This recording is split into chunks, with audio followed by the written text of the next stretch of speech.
नमस्कार साथियों, ज्ञान भूमि के यूट्यूब चैनल पर आपका हार्दिक स्वागत है।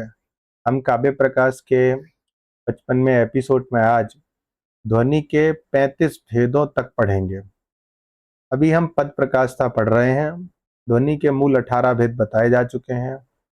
उनमें से जो शब्दार्थो भय शक्तित्व है उसका केवल वाक्य प्रकाशता होता है, ये भी बता दिया था। लेकिन अन्य जो 17 भेद हैं उनकी पद प्रकाशता की चर्चा हो रही है।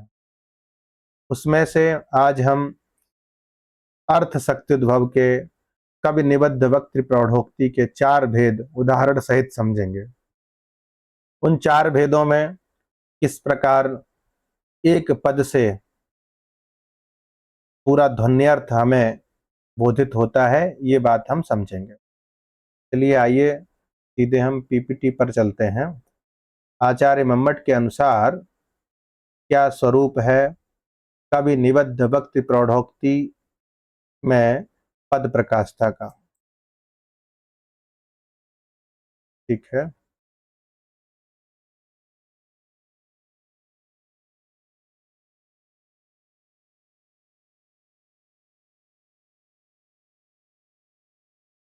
यहाँ पर एक पद्य दिया गया है।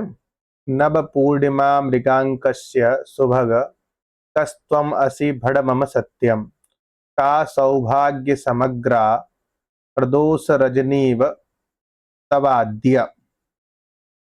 यहाँ पर कोई नायिका है खंडिता।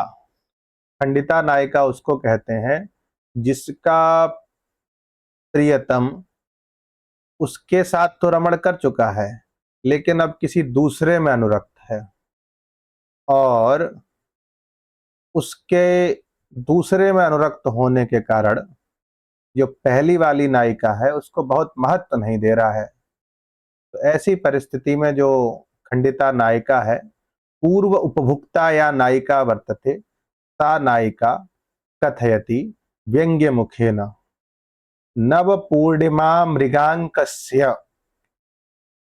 नव पूर्णिमा अर्थात जो नवीन पूर्णिमा का चंद्र होता है, उस चंद्रमा के कह त्वम असि, हे सुभग, हे प्रियतम, तुम उस चंद्रमा के कौन हो, क्या लगते हो, ये भड़ मम सत्यम। कह त्वम असि, तुम उस चंद्रमा के क्या लगते हो, ये मुझे सच सच बताओ। और उत्तरार्ध में क्या कहती है, का सौभाग्य समग्रा तब अद्य प्रदोष रजनीव। कौन सौभाग्य से संपन्न है प्रदोष रजनी के समान। अब देखिए यहां पर एक सामान्य बात हो गई। इसमें कहने वाली नायिका है खंडिता नायिका। इससे कह रही है जो परवधू में दूसरी स्त्री में अनुरक्त जो उसका पति या प्रियतम है, वह नायिका कह रही है कि तुम नवीन पूर्णिमा के चंद्र के क्या लगते हो, और आज किस कौन सौभाग्य सौभाग्य से युक्त है, किसकी तरह, प्रदोष रजनी के समान। तो ये तो हो गई एक बात, वस्तु। आप ऊपर चलिए तो यहाँ क्या लिखा है, कवि निबद्ध वक्तृ प्रौढ़ोक्ति। यहाँ कवि डायरेक्ट कोई बात नहीं कह रहा है, उसने एक वक्ता का आश्रय लिया। वक्ता कौन है, वह नायिका। और उस नायिका की कल्पना है कि तुम उस चंद्रमा के क्या लगते हो। तो चंद्रमा से किसी व्यक्ति का संबंध हो ही नहीं सकता, तो निश्चित रूप से ये क्या है, ये एक प्रौढ़ोक्ति है। और कैसी प्रौढ़ोक्ति है, जो संसार में प्रसिद्ध नहीं है। कवि डायरेक्ट नहीं बोल रहा है, कवि ने आश्रय ले लिया है नायिका का। वह नायिका के माध्यम से ये बात कहलवा रहा है। और अब यहाँ पर किस प्रकार वस्तु से वस्तु ध्वनि व्यंजित हो रही है, ये बात हमें समझनी है। लिखा है यहाँ, अत्र वस्तुना मयि इव अन्य मयि इव अन्यस्यामपि प्रथम अनुरक्तस्त्वं न ततः इति नव इत्यादि और प्रदोष इत्यादि पदद्योत्यम वस्तु व्यज्यते। वस्तु, उसने ये बात कह दी जो आपने वाच्य के रूप में इस अर्थ का, इस श्लोक का जो अर्थ समझा, ये एक वस्तु थी जो वाच्यार्थ था। अब उस वस्तु के द्वारा क्या अर्थ निकल के आ रहा है कि अत्र वस्तुना अस्मिन् वाक्य संदर्भे अस्मिन् पद्ये वस्तुना मयि इव अन्यस्यामपि, मेरे समान दूसरी स्त्री में भी, प्रथम अनुरक्तः त्वम, है ना, पहले अनुरक्त थे तुम, न ततः इति, फिर क्या हुआ, बाद में नहीं। इससे ये व्यंग्य निकल कर आया कि मेरे समान तुम दूसरी स्थिति में, दूसरी स्त्री में पहले अनुरक्त थे, बाद में नहीं। अर्थात दो शब्द यहां पर दिए हैं, मृगांक, मृगांक जो पद है उससे संबंध बनाया जा रहा है। मृगांक का मतलब होता है जिसमें कलंक है, अर्थात व्यंग्य मुख से ये नायिका उसको कह रही है कि तुम ऐसे कलंकित व्यक्ति के क्या लगते हो जिससे तुम्हारे अंदर भी ऐसा व्यवहार आ गया है। अब जो नव पूर्णिमा का चंद्र होता है वो कैसा होता है, वो प्रदोष रजनी, प्रदोष वाली जो रात्रि होती है उसका क्या करता है, उपभोग करता है और फिर उसको छोड़ देता है। चंद्रमा के निकलते ही रात्रि समाप्त हो जाती है, रात्रि का जो प्रकाश है, रात्रि का जो अंधकार है वो धूमिल पड़ जाता है, मतलब वो यूजलेस हो जाता है। और तुम भी ऐसे व्यक्ति के संबंधी हो जो ऐसा काम करता है, उपभोग करके उसको छोड़ देता है। तुमने मेरा उपभोग किया और बाद में तुमने मुझे छोड़ दिया। उसी प्रकार आहज कौन सी प्रदोष, दोष युक्त जो नायिका है, प्रदोष शब्द का क्या अर्थ आएगा, दोष युक्त जो नायिका है, और कैसी है, सौभाग्य समग्रा, अद्य तु सौभाग्य समग्रा अस्ति परंच स्वः न भविष्यति यतो हि यह व्यवहारः वर्तते भवतः तत्तु नास्ति सम्यक्, त्वं पूर्वं रमणं करोसि अनन्तरं तस्याः नायिकायाः स्त्रियः त्यागः करोति। मतलब तुम पहले तो क्या करते हो, उसको फंसाते हो जाल में, और एक बार उसका प्रयोग करके उसको छोड़ देते हो। ये बात यहाँ पर नव इत्यादि और प्रदोष इत्यादि पद से द्योत्य वस्तु है। नव पूर्णिमा का चंद्र भी क्या करता है, रात्रि को स्पर्श करते ही उसको छोड़ देता है। ठीक है, इसमें एक मृगांक शब्द दिया है और यहाँ पर प्रदोष शब्द दिया है। तो इन दो शब्दों से यही वस्तु निकल के आती है कि जिस प्रकार तुमने पहले मेरे साथ अनुरमण किया, अनंतर मुझे छोड़ दिया, उसी प्रकार आज वो प्रदोष दोष युक्त नायिका जो है उसका रमण आज करोगे और कल फिर उसको छोड़ दोगे। तो तुम्हारा तो ये ऐसा व्यवहार ही है। तो ये व्यंग्य मुख से निकल के आ रहा है, वस्तु से वस्तु ध्वनि यहाँ पर स्पष्ट होती है। दूसरा उदाहरण देख लेते हैं, कवि प्रौढ़ोक्ति, कवि निबद्ध भक्ति प्रौढ़ोक्ति वस्तुना अलंकार ध्वनि का जो उदाहरण है उसको हम देख लेते हैं। सखी नव निधुवन समरे अंकपाली सख्या निविडया हारो निवारितः एव उच्छ्रियमाणः ततः कथम रमितम। ये यहाँ पर श्लोक है। यहाँ पर क्या है, एक सखी जो है वो अपनी विश्वस्त सखी से, अपनी नई नई जिसकी शादी हुई है उससे पूछ रही है रमण की अवस्था कि तुमने उस रमण का आनंद कैसे लिया। ठीक है, इसका वर्णन यहाँ पर किया जा रहा है। आपको बात समझ में आ गई होगी कि कोई स्त्रियों में क्या होता है, एक दूसरे से हर बात शेयर कर देती हैं। तो उनमें से जो प्रथम स्त्री है वो अपनी सखी से पूछ रही है कि तुम्हारे रमण की रात्रि का अनुभव क्या रहा, ये बात पूछ रही है। अब उस बात को पूछने के लिए कितना घुमा के कह रही है, तो वस्तु से अलंकार ध्वनि कैसे होगी ये बात हमें समझ में आएगी। सखी, सखी यहाँ पर संबोध्य पद है कि हे सखी नव निधुवन समरे। नव निधुवन समर क्या होता है, निधुवन का मतलब होता है संभोग रूपी युद्ध में। नव मतलब नया नया, जब तुम्हारे साथ श्रुत युद्ध हुआ तो उस युद्ध में अंकपाली सख्या, निविडया अंकपाली सख्या। अंकपाली मतलब क्या होता है, अंकपाली का तात्पर्य यहाँ पर क्या दिया है टीकाकार ने, एक बार देख लेते हैं।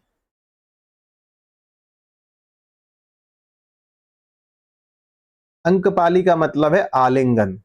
आलिंगन के द्वारा, आलिंगन ही जहां पर सखी बन गई है, और उसने क्या किया, आलिंगनम सैव सखी तया उच्छ्रियमाण चलन व्यापारेण।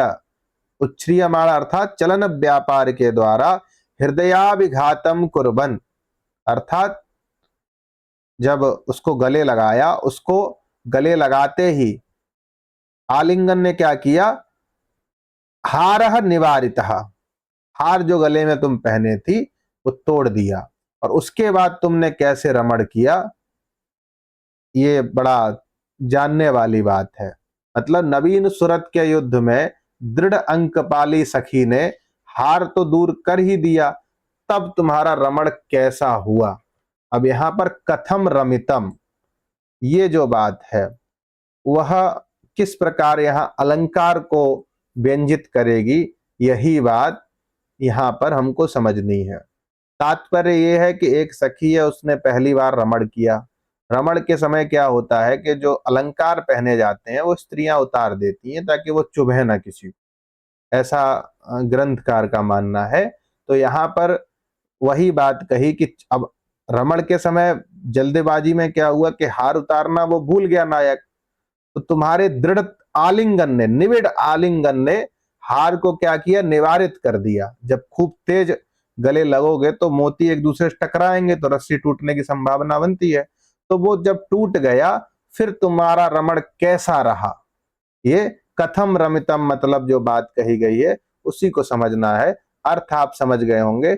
अब यहाँ वृत्ति जो लिखी है उसको समझते हैं। अत्र अस्मिन श्लोके, इस श्लोक में वस्तुना एक कथन के द्वारा जो सामान्य अर्थ आ रहा है, सखी हे सखी नव निधुवन समरे, नवीन संभोग रूपी युद्ध में सख्या, कौन सखी है, अंकपाली। अंकपाली का मतलब है आलिंगन, जो सखी है तुम्हारा, आलिंगन को ही सखी बना दिया। आलिंगन मतलब गले लगना, अब गले लगना आलिंगन को बना दिया तुम नायिका का सखी। उस, और वह आलिंगन कैसा था, निविडया, दृढ़तर आलिंगन था, खूब कस कस के गले लगना था उसको। और उस कस के गले लगने से क्या हुआ, उच्छ्रियमाण हार निवारिता, व्यवधान करने वाला जो हार था वो निवारित कर दिया गया, अर्थात टूट गया। ततः कथम रमितम, और उसके बाद तुमने कैसा रमण किया, ये बात तो हुई वाच्य वस्तुना, यही वस्तु है। उस वस्तु के द्वारा हारच्छेदनानंतरम, हार टूट जाने के बाद अन्यद एव रतम अवश्यम अभूत, दूसरे प्रकार का ही रमण रहा होगा जिसमें आनंद की कोई सीमा ही नहीं रही होगी, मतलब बहुत ज्यादा आनंद रहा होगा। तत्कथय कीदृक इति व्यतिरेक, ठीक है, ये कथम पद से गम्य है, उसको बताओ। हार पहने हुए जो रमण था उसकी अपेक्षा बिना हार के जब रमण हुआ उसकी स्थिति क्या थी, ये व्यतिरेक अर्थ आता है। एक सामान्य रमण है और एक आलिंगन के द्वारा जिसका हार टूट जाए वो एक विशेष रमण है। उस समय तुम्हारी क्या स्थिति थी, यह व्यतिरेक पद से गम्य है। मतलब एक सामान्य रमण और एक हार के निवारित हो जाने के बाद जो कथम रमितम वाला है, उस समय का जो रमण है वो विशेष प्रकार का रमण। तो इसमें क्या बन जा रहा है, उपमान उपमेय भाव बन रहा है। और जो उपमान है, व्यतिरेक का लक्षण क्या है, उपमानादिन्यस्य, उपमान की अपेक्षा जहां उपमेय में अधिक के वर्णन हो वो क्या होता है, व्यतिरेक। तो यहाँ पर भी एक सामान्य रमण और हार टूट जाने के बाद का जो रमण है उसका आनंद, उसको ज्यादा अच्छा बताया गया है। इसलिए उपमान की अपेक्षा उपमेय में अधिक वर्णन होने से यहाँ पर व्यतिरेक अलंकार ध्वनित होता है। ठीक है, ये किससे होता है, कथम पदगम्य, कथम पदगम्य है। ये जो पूरा बात निकल के आ रही है जो व्यतिरेक की स्थिति बना रही है, ये यहाँ वाच्यर्थ नहीं है, ये व्यंग्य है। और ये कथम पद से आ रहा है, कहम लिखा है ना, यहाँ कथम पढ़िए, कहम देखो इसमें लिखा है, ये क्या है, प्राकृत। संस्कृत में रूपांतर क्या है उसका, कथम। तो कथम पदगम्य जो व्यतिरेक अलंकार ध्वनित हो रहा है वो यहाँ पर वस्तु से अलंकार ध्वनि है। अब एक चीज आपको और समझनी है, कब निबद्ध वक्त्री कौन है? वो नायिका, जो उसकी सखी उससे पूछ रही है, जिसका संभोग हुआ है उसकी सखी उससे पूछ रही है, तो पूछने वाली जो सखी है वो क्या हो गई? कब निबद्ध वक्त्री। और प्रौढ़ोक्ति क्या है? तो भैया आप एक बात समझ लीजिए, कभी भी रमण जो होता है, रति क्रीड़ा जो होती है, वो समर नहीं बन सकता। क्या नहीं बन सकता? समर नहीं बन सकता। और आलिंगन कभी किसी का सखी नहीं बन सकता। तो ये क्या है? प्रौढ़ोक्ति है। और वस्तु से वस्तु अलंकार ध्वनि की स्थिति तो यहाँ स्पष्ट ही हो चुकी है। आगे देख लेते हैं क्या लिखा है। नेक्स्ट उदाहरण, कवि निबद्ध वक्तृ प्रौढ़ोक्ति अलंकारेण वस्तु ध्वनि। अलंकार से वस्तु ध्वनि वाली बात है। कोई सखी है इसमें भी, है ना, जो अपनी सखी से बात कर रही है। और किस सखी से बात कर रही है? सखी किम इति रोदिसी, तुम क्यों रो रही हो? ये बात किससे कह रही है? वो रोने वाली कौन है? ये बात आप जब समझ जाएंगे तो इस श्लोक का अर्थ समझने में समस्या नहीं होगी। कोई नायिका है जिसके नायक ने उसको मिलने का स्थान निर्धारित किया था। पानी भरने के नाम से वो वहां पर मिलने के लिए गई, लेकिन नायक नहीं आया। नहीं आया तो ये पानी भर के लौट रही थी।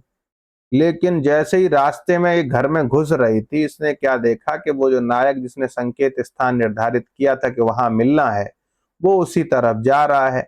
अब इसके मन में उत्कंठा हुई कि उससे मिला जाए।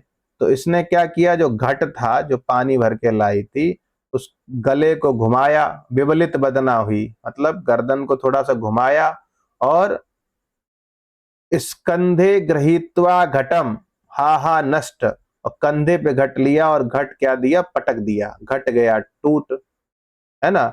और घट टूट गया तो पानी पूरा फैल गया। अब फैल गया तो उसको फिर से जाने का अवसर मिल गया। तो वो रो रही थी, आए घट फूट गया, फिर से पानी लाना पड़ेगा। ऐसी परिस्थिति में उसकी सखी क्या कह रही है? हे सखी, हा हा नष्ट घटम ग्रही स्कंधे ग्रहीत्वा कत, है ना, किमिति रोदिसी, है ना। हे सखी, घर के दरवाजे में प्रवेश करती हुई, मुख को घुमाकर, मार्ग को देखकर, कंधे पर घड़ा रखकर, हाय हाय नष्ट हो गया, इस प्रकार रो रही हो, यह क्या? तात्पर्य क्या है? अब इसको देख लेते। प्रविशंति, प्रवेश करती हुई। कहाँ प्रवेश करती हुई? गृह द्वारम, घर के दरवाजे में प्रवेश करती हुई। और विबलित बदना, विबलित बदना मतलब क्या है? मुख को घुमाकर, पंथानम विलोक्य, मार्ग को देखती हुई, स्कंधे गृहीत्वा घटम, है ना, कंधे पर घड़ा रखकर, हाय हाय हा हा नष्ट इति रोदिसी, हाय हाय नष्ट हो गया, इस प्रकार क्यों रो रही हो? अब ये तो एक सामान्य बात हो गई।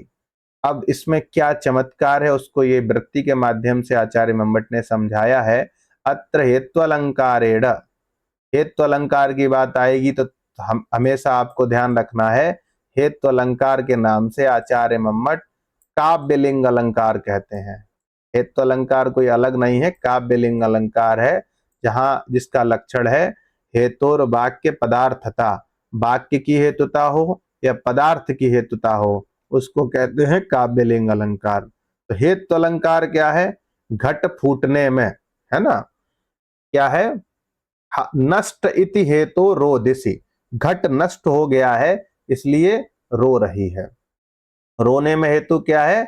घट का नष्ट होना, इसलिए रो रही है। तो ये हेतु अलंकार हो गया। अलंकार से क्या है? वस्तु व्यंग्य का ये उदाहरण है। तो ये स्पष्ट है, घटो नष्ट अथ अर्थात रोदिति, अतस्मात् कारणात् रोदिसी, घट नष्ट हो गया है इसलिए रो रही है। तो क्या है? हेतु अलंकारेण संकेत निकेतनम गच्छन्तम, संकेत देने वाले को जाते हुए, संकेत के रास्ते में, संकेत के स्थान पर जाते हुए, दृष्टवा यदि तत्र गंतुम इच्छसि, है ना, उसको जाते हुए देखकर तुम जाना चाहती हो, गंतुम इच्छसि सदा अपरम घटम गृहीत्वा गच्छ, दूसरा घट उठाओ और पानी लेने चली जाओ। ये एक मार्ग है। वस्तु इति किंग इति पद द्योत्यम, किम पद से द्योतित ये वस्तु, किमिति पद से द्योतित वस्तु यहां पर काव्यलिंग अलंकार के द्वारा हो रही है। एक बार आप फिर से समझिए इसको। कोई स्त्री है जिसको किसी ने इशारा करके बताया था कि उस स्थान पे मिलेंगे। स्त्री गई पानी भरने के बहाने, वहां से वो लौट आई, लेकिन ये व्यक्ति नहीं पहुंचा। लेकिन जैसे ही ये घर के दरवाजे में प्रवेश कर रही थी तो इसने क्या देखा कि इसका जो प्रियतम है वो उसी तरफ जा रहा था जहां निर्धारित स्थान किया था मिलने का। अब ये रो रही है विवलित बदना। विवलित बदना का तात्पर्य है पंथानम विलोक्य। विवलित बदना मतलब दुखी मन से बहुत ज्यादा रो रही है ना। एक सेकेंड।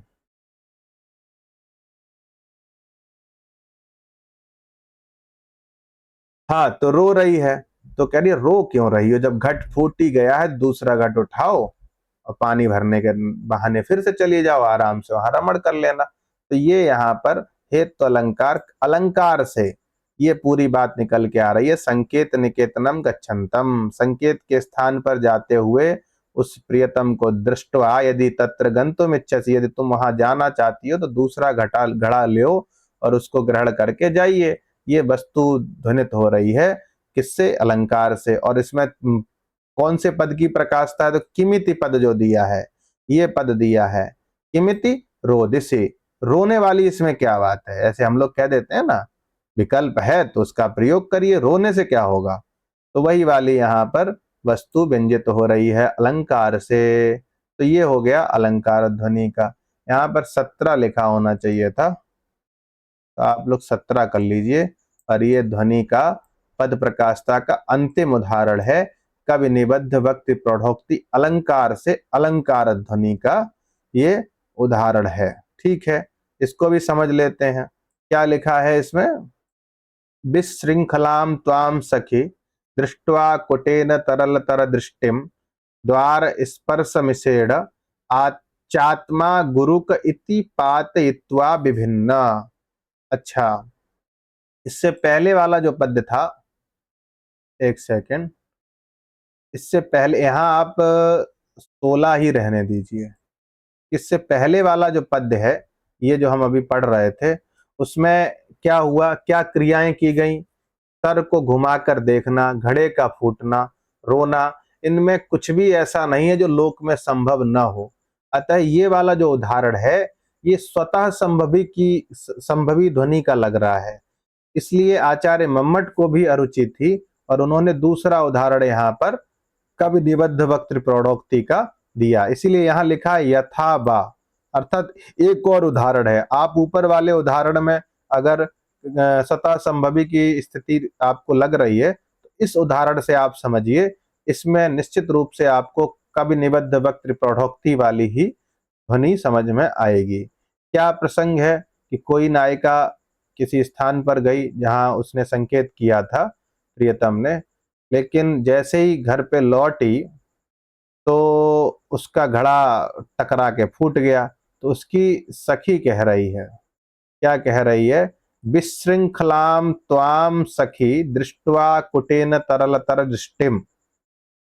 ठीक है, विशृंखलाम, विशृंखला अर्थात व्याकुलता के कारण, तरलतर दृष्टिम त्वाम, तरल तल दृष्टि मतलब चंचल दृष्टि वाली, सखी त्वाम दृष्टवा, केन दृष्टवा, कुटेन, घड़े ने तुमको देखा कि तुम बहुत ज्यादा चल कर आई हो इसलिए तुम थक गई हो, और थकने के कारण तुम्हारी जो तरल तर दृष्टि है, चंचल दृष्टि है, ये चीज देखकर उसने क्या किया, द्वार स्पर्श मिसेड़ा, दरवाजे के ऊपर स्पर्श करने के बहाने, क्या आत्मा गुरु कहा, अर्थात मैं बहुत भारी हूं इसलिए तुम विशृंखल हो गई हो, तरल तर दृष्टि वाली हो गई हो, ऐसा घड़े ने सोचकर पातयित्वा, स्वयं को गिराकर, विभिन्न अर्थात फोड़ डाला। अब यहाँ पर जो है आप कवि निबद्ध वक्तृ प्रौढ़ोक्ति वाली बात समझ लेंगे। यहाँ पर भी सखी ही कह रही है, इससे पहले वाले में भी सखी ही कह रही थी, लेकिन वो ऊपर वाली जो अवस्थाएं थी वो लोक में संभव थी। यहाँ पर घड़े में इतना सामर्थ्य नहीं है कि वो किसी नायिका की स्थिति को समझ लेगा कि वो विश्रृंखला है और तरलतर दृष्टि वाली हो गई है, इसलिए मैं अपने आप को द्वार में स्पर्श कर लूं और टच करते ही मैं भारी हूं और फूट जाऊंगा, और ये वो अनुभव कर ले कि मैं भारी हूं। ये सब क्या है, स्वतः संभवी वाली स्थिति है। इसको ही समझ लेते हैं। अत्र नदी कूले लता गहने, नदी के किनारे लता गहने मतलब झाड़ी झंकाड़ में, कृत संकेतम अप्राप्तम, है ना, संकेत किया था, वहां अप्राप्त हुआ कौन, नायक। गृह प्रवेशावसरे, जैसे ही घर में प्रवेश कर रही थी, पश्चात आगतम दृष्टवा, बाद में आते हुए उस नायक को देखा, नदी गमनाय, फिर से पुनः नदी जाने की इच्छा से, द्वारोपघात व्याजे न, द्वार में घड़ा टच हो गया है, इस बहाने से बुद्धि पूर्वम, बुद्धि का प्रयोग करके, व्याकुलतया तया घटः स्फोटितः, व्याकुलता के कारण घड़ा इसलिए फोड़ दिया क्योंकि तुम्हारे अंदर व्याकुलता है, ये घटः स्फोटितः इति मया चिंतितम, ऐसा मैं संभावना करती हूँ। तत्किमिति नास्वसी नास्वसिसी, अर्थात तुम क्यों नहीं, है ना, इसलिए इच्छा पूर्ति के लिए तुम तत्समीहित सिद्ध है, अपने स्वार्थ की सिद्धि के लिए, अपनी मनोकामना की सिद्धि के लिए ब्रज जाओ, अहम ते श्वश्रु निकटे सर्वम समर्थ, इससे हम तुम्हारी सास से कह देंगे भैया ये घड़ा था वो गलती से टच होकर फूट गया है, इसलिए वो दूसरा घड़ा लेकर पानी लेने गई है। इति द्वार स्पर्श व्याजे न अपनुत्या वस्तु, है ना, अपनुति क्या होती है, प्रकृतम यह निषिद्धात अन्यत साध्यते सातु अपनुधि। प्रकृत क्या था, प्रकृत क्या था कि नायक से मिलने जा रही है, लेकिन उसको असिद्ध करके द्वार स्पर्श व्याजे न, घड़ा क्यों फूट गया, दरवाजे में टच हो गया, ना कि उसको मिलना था, तो ये क्या हो गई, अपनुति अलंकार यहाँ पर व्यंजित हो गया, किससे, अपनुति अलंकार से वस्तु यहाँ पर व्यंजित हो रही है, क्योंकि अलंकार से वस्तु ध्वनि का उदाहरण है, इससे पहले वाला भी था, सेम स्थिति है। तो अपुन्नुत्या वस्तु, अपनुति क्या हुई कि द्वार स्पर्श व्याजे न, द्वार में स्पर्श होने के कारण ये जो घट है वो फूट गया, ये अपनुति है, ये असत्य बात है। प्रकृत बात क्या है कि नायक से मिलने के कारण उसने घड़ा जानबूझ के फोड़ लिया है, वास्तविक बात यह है। तो प्रकृत के जहां पर प्रकृत का निषेध करके वहां जहां दूसरी बात रखती जाए, नेदम नभो मंडलम अम्बुराशि, ये आकाश नहीं है, अम्बुराशि अर्थात समुद्र है। नैताश्च तारा नभ फैन भंगा वाली, जो ये क्या है, तारे नहीं है, ये समुद्र के नए नए फैन के गुच्छे हैं। नायम शशांक सहितो मुरारी, ये चंद्रमा नहीं है, अपितु नायम कलंक सहितो मुरारी, ये चंद्रमा में कलंक नहीं है, अपितु मुरारी सहन कर रहे हैं। ये जो स्थिति होती है, प्रकृत वस्तु को, वास्तविक वस्तु को असिद्ध करके जब दूसरी वस्तु का वर्णन किया जाता है तो उसको हम अपनुति कहते हैं। तो यहाँ पर आप समझ गए होंगे, इस अपनुति से ये वस्तु निकल कर आई जो पूरी बात है। अत्र नदी कूले लता गहने कृत संकेतम अप्राप्तम गृह प्रवेश अवसरे पश्चादागतम दृष्ट्वा पुनर्नदी गमनाय द्वारोपघात व्याजेन बुद्धिपूर्वं व्याकुलतया त्वया घटा स्फोटिता इति मया चिंतितम तत्किमिति नास्वसिसि तत्समीहित सिद्धये ब्रज अहम ते श्वश्रु निकटे सर्वम समर्थिष्यते, इत्यादि जो बात है ये अपनुति के द्वारा यहाँ पर प्रकाशित हो रही है। अब ये अंतिम उदाहरण है। एक पहला वाला जो उदाहरण था उसमें स्वतः संभवी का स्पर्श हो रहा था, इसलिए आचार्य ने दूसरा उदाहरण दिया। ये 17वां उदाहरण है, कवि निबद्ध वक्त प्रोडक्ति अलंकार से अलंकार ध्वनि का। ठीक है, ज्योत्स्नया मधुरसेन च वितीर्ण तारुण्योत्सुक मनासा वृद्धापि नवोढेव परवधु अह हरति तव हृदयम। यहाँ पर कोई नायिका है ना, वो अपने प्रियतम से, ऐसे प्रियतम से जो परस्त्री में आसक्त है, और वो परस्त्री कैसी है, वृद्ध है, बूढ़ी है, अत्यंत बूढ़ी है, और बूढ़ी स्त्री है, उसमें आसक्त अपने प्रियतम से कह रही है, जो नवोढ़ा है, ठीक है, मतलब नई नई जिसकी शादी है। आहा तब हृदयम हरति, आश्चर्य की बात है कि तुम्हारे हृदय का हरण कर ले रही है, अर्थात तुमको अपने अनुकूल बना ले रही है। कौन, परवधू। और कैसी परवधू है, वृद्धापि, बूढ़ी स्त्री भी तुमको अपने अधीन कर ले रही है। कैसे कर ले रही है, ज्योत्स्नया, ज्योत्स्नया का मतलब होता है चांदनी, रात्रि की चांदनी का सहारा लेकर। और मधुरसेन, है ना, मधुरस मतलब मदिरा पीकर, ठीक है। और क्या कर रही है, वितीर्ण तारुण्योत्सुक मना, जिसने अपनी तारुण्यता मतलब जवानी को बढ़ाने का काम किया है, किससे, ज्योत्सना से, और किससे, मधुरसे न, मधुरस अर्थात उस मदिरा से, ठीक है। क्या है,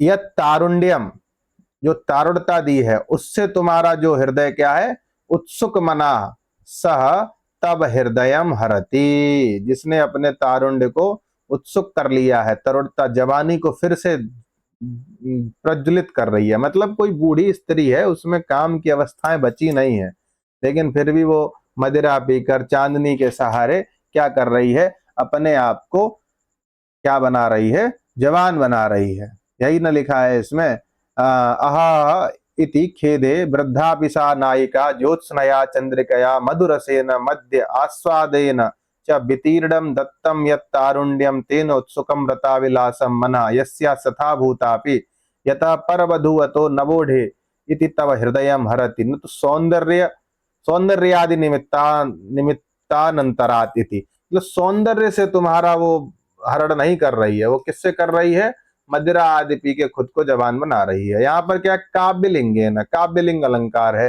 काव्यलिंग अलंकार कहाँ होता है, तो वही होता है, बताए थे ना, जहाँ वाक्य की या पद की हेतुता होनी चाहिए।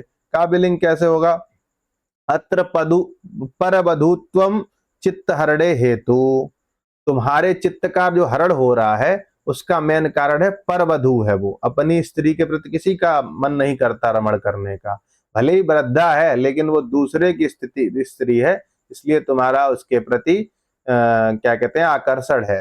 तो परवधूत्वेन, परवधूत्वेन तत्र रतिः, तत्र किमस्ति, चित्त हरणे हेतु, तुम्हारे चित्त हरण में परवधु होना ही हेतु है, इसलिए काव्यलिंग अलंकार हो गया। एक पदार्थ की हेतुता है, वृद्धाम परवधूम त्वाम त्वम अस्मान उज्जित्वा अविलसती, तुम मुझे छोड़कर वृद्ध परवधु का अभिलाष अर्थात उनको उसको चाहते हो। ये जो इति त्वदीयम आचरितम वक्तुम न शक्यम इति आक्षेपः, तुम्हारा ये जो आचरण है वो कहा नहीं जा सकता, ये आक्षेप अलंकार है। और पर परवधु पद प्रकाश से है। आक्षेप अलंकार क्या होता है कि जहां पर कोई बात आदि कहकर छोड़ दी जाए, उसको हम आक्षेप अलंकार कहते हैं। ये देख लेते हैं इसमें क्या लिखा है, थोड़ा सा ये अप्रसिद्ध है। आक्षेप अलंकार परवधू पदेन प्राधान्येन विद्यते, अस्मान उज्जित्वा वृद्धाम परवधूम अवलसति इति त्वदीयम आचरितम वक्तुम न शक्यम, उसने ये कहा कि तुम मुझे युवा स्त्री को छोड़कर किसका उपभोग करना चाह रहे हो, वृद्ध स्त्री का। उसमें मेन कारण क्या है, काव्यलिंग वाली, तुम्हारे जो चित्त का हरण हुआ है उसमें परवधूत्व कारण है। तो ये जो स्थिति बन रही है, काव्यलिंग से आक्षेप अलंकार यहाँ पर व्यंजित हो रहा है, तो अलंकार से अलंकार ध्वनि हो रही है, ठीक है।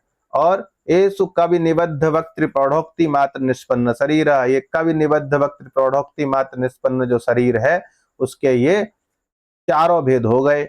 अब क्या लिखा है, वाक्य प्रकाश से तो पूर्वम उदाहृतम, वाक्य प्रकाशता के उदाहरण तो हम पहले ही दे चुके हैं, अर्थात जो उदाहरण पहले दिए थे एकदम प्रारंभ से लेके 18 उदाहरण दिए थे, शब्द अर्थो भय शक्ति क्या पदेप्यन्य इत्यादि जो उदाहरण दिए थे ना, अन्य अर्थात शब्दार्थो भय शक्तित्व, तो ये जो 18 उदाहरण वहां तक दिए थे वो वाक्य प्रकाशता के थे, और ये 17 उदाहरण किसके हो गए, पद प्रकाशता के।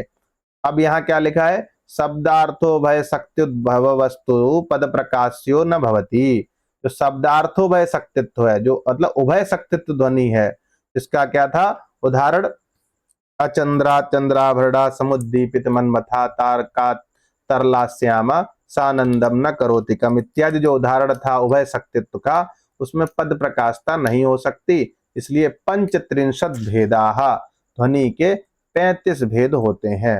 ध्वनि के कितने भेद होते हैं? 35 भेद। तो जैसा कि हम पूर्व में ही निर्धारित किए थे कि जो ये है आज का जो पाठ है वो पंचत्रिंशत् भेदाः इति यावत्, यहाँ तक चलेगा। तो वहां तक हो गया है। कवि निबद्ध वक्तृ प्रौढ़ोक्ति के भी 4 भेद हो गए हैं। इससे पहले हमने कितना पढ़ लिया इसको ध्यान दें। सबसे पहले हमने ध्वनि के भेद पढ़े। ध्वनि के भेदों में अविवक्षित वाच्य ध्वनि, विवक्षितान परिभाष्य ध्वनि, 2 भेद हुए। अविवक्षित वाच्य ध्वनि जिसको लक्षणा मूला व्यंग्य ध्वनि कहते हैं, उसके 2 भेद हुए, अर्थांतर संक्रमित और अत्यंत तिरस्कृत। अर्थांतर संक्रमित का त्वामस्मि बच्मि विदुषाम, अत्यंत तिरस्कृत का उपकृतम बहुतत्र इत्यादि जो था, ये वाक्य प्रकाशता का उदाहरण था। यहीं से प्रारंभ हुआ था हमारा जो वाक्य प्रकाश था।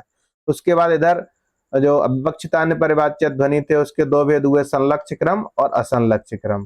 संलक्ष्य क्रम व्यंग्य ध्वनि के 3 भेद हुए, शब्द शक्त्युद्भव, अर्थ शक्त्युद्भव और उभय शक्त्युद्भव। शब्द शक्त्युद्भव के 2 भेद होते हैं, वस्तु ध्वनि और अलंकार ध्वनि। वस्तु ध्वनि और अलंकार ध्वनि के कुछ उदाहरण दिए थे, हम एक फ्लो चार्ट के माध्यम से आपको बाद में बताएंगे। जब सारे ध्वनि भेद हो जाएंगे तो कौन सा उदाहरण किसका है, किस संदर्भ में कहा गया है, तो फ्लो चार्ट का ही एक वीडियो बना देंगे जिससे आपको आसानी से वो प्रसंग समझ में आ जाएगा। तो शब्द शक्त्युद्भव वस्तु का भी, अलंकार का भी एक उदाहरण बता दिया था। उसके बाद अर्थ शक्त्युद्भव के 12 भेद होते हैं, तो 12 का उदाहरण वाक्य प्रकाशता में दिया गया था। उसके बाद शब्दार्थो भय शक्तित्व जो है, उभय शक्त्युद्भव ध्वनि, उसका एक उदाहरण था। तो 18 भेद वाक्य प्रकाशता में बता दिए गए थे और लगातार 3 वीडियो से हम पद प्रकाशता पढ़ रहे हैं। आज पद प्रकाशता के जो 17 भेद हैं वो कंप्लीट हो चुके हैं। अब आप आगे जो पढ़ेंगे वो प्रसंग शुरू होगा, प्रबंधे अपि अर्थ शक्ति भू। जो अर्थ शक्त्युद्भव ध्वनि है वो प्रबंध में भी होती है ना। प्रबंध में भी अर्थ शक्त्युद्भव होती है, अर्थात ध्वनि अर्थ शक्त्युद्भव के 12 भेद और हो जाएंगे। जब 12 भेद अर्थ शक्त्युद्भव के होंगे तो 35 और 12 कितने हो जाएंगे? 47। और पदैक देश, रचना और वर्ड, इस आधार पे 12 और 47 और 3 50 और एक और कोई भेद होगा, उसको हम जब पढ़ेंगे तभी चर्चा करेंगे। तो इस आधार पर हम अभी तक ध्वनि के कितने भेद पढ़ चुके हैं? 35 भेद उदाहरण सहित पढ़ चुके हैं। अभी कुछ देर तक उदाहरणों का वर्णन चलेगा 51 भेद तक।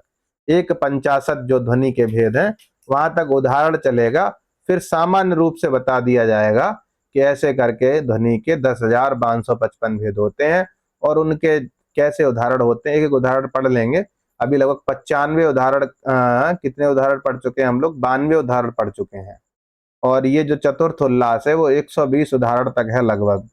तो वहां तक पढ़ते पढ़ते ये समाप्त हो जाएगा चतुर्थ उल्लास। इसके बाद जो पंचम उल्लास है, षष्ठ उल्लास है, बहुत इंटरेस्टिंग है और आपको आनंद आएगा। ये भी कायदे में तो बहुत ही आनंद का विषय है, लेकिन जिसको रुचि हो वही पढ़ सकता है। अब जिसको रुचि ही नहीं है, जिसको केवल गोला भराई करना है, शास्त्र से कोई लेना देना नहीं है, तो उसको बहुत मजा नहीं आएगा।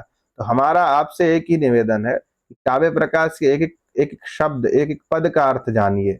जब आप जानेंगे तभी आपकी गति इस शास्त्र के प्रति होगी। और एक शास्त्र पढ़ लेंगे तो आपको साहित्य दर्पण, ध्वन्यालोक, रस गंगाधर इत्यादि जो प्रौढ़ ग्रंथ हैं साहित्य के, सब में गति हो जाएगी।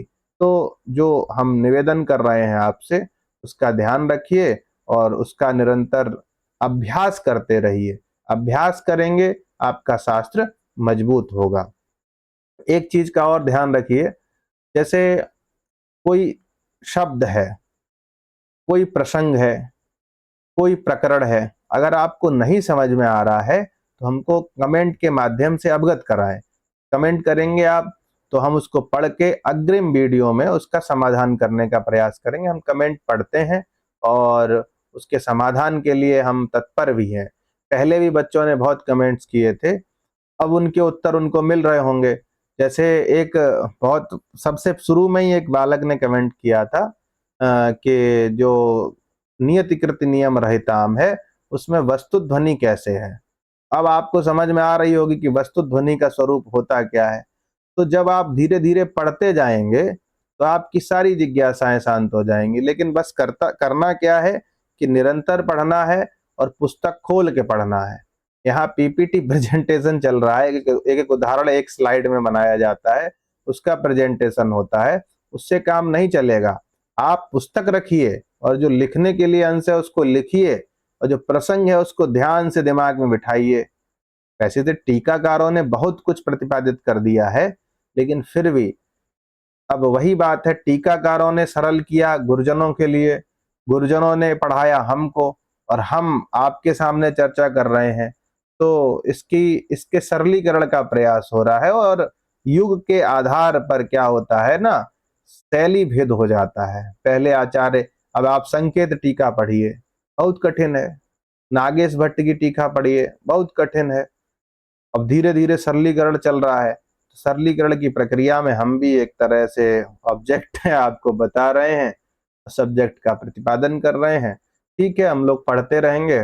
अग्रिम कक्षा में आपको प्रबंध में किस प्रकार अर्थ सकृतभव ध्वनि होती है उसकी चर्चा की जाएगी, और उसके बाद ध्वनि के जो भेद हैं, कितने भेद हैं, 51 भेद। जब ध्वनि प्रबंध में अर्थ सकृतभव के भेद बनेंगे तो 12 भेद हो जाएंगे। 12 और 35 47, और 51 भेद मूल होते हैं। तो आगे कारिका है 61वीं कारिका, उसमें लिखा है पदैक देश रचना वर्णे स्वपिर असाधया।